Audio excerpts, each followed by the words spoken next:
guys. Hi. Did you enjoy playing here? Yes. Yeah. It was great.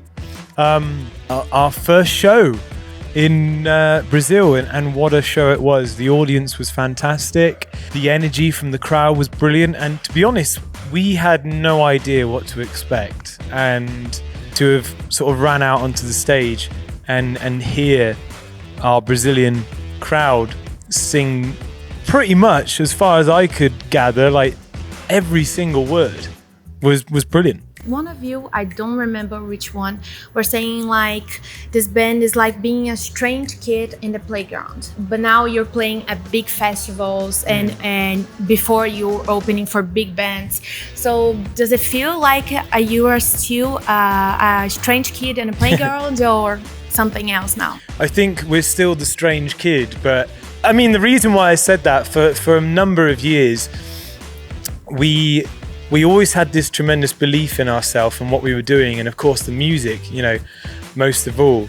And it's taken us a long time to get where we are now. When you sort of stick by your guns like that, and when you try and remain true to a vision, it can prove to sort of like take a much longer time than let's say someone who is sounding and doing things which are more musically digestible, or what's happening in the top 40, for example. So yeah, things are definitely changing now though. We've seen a really big increase in our fan base and radio play and just attention overall in the last few years, so it's been great. You say things are different now, and I guess the music that plays in the radio today is a lot more pop music than rock.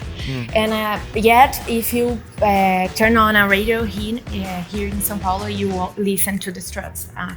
And now I think that's a big accomplishment. Was it hard to sell in the beginning, the kind of music that you play, or it just was smoothly?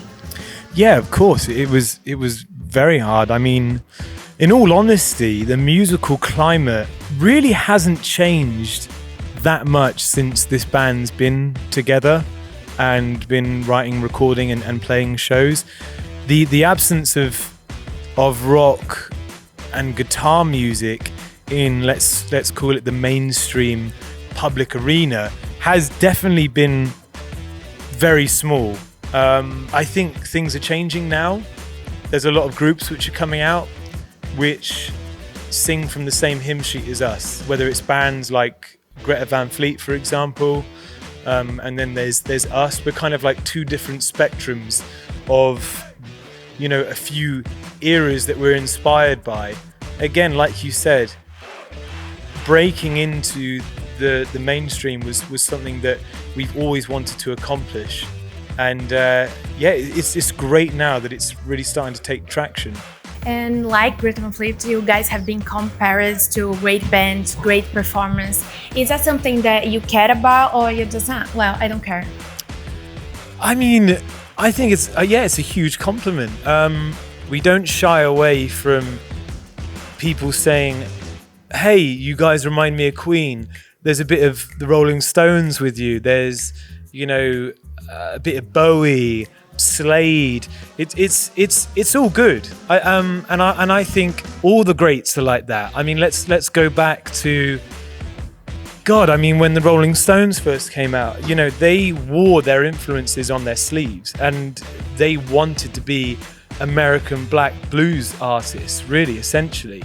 And then more recent, let's say in the 90s, with what was happening in the United Kingdom with Oasis, they wanted to be the Beatles, and they didn't care.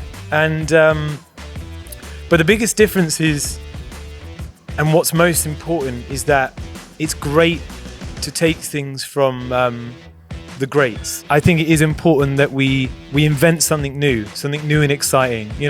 We're very conscious that we don't want to regurgitate and sound exactly like Queen or AC/DC or the Stones. I'd like to think that the Struts is a fantastic melting pot of so many different things, and if you listen to either of our albums, you'll be like, oh, this one is a bit like Stones and this one is a bit like this one, and it's not going to sound just like one specific band or one specific genre of music. Okay, I guess that was all. Thank you so much for your time. Okay. Thank you.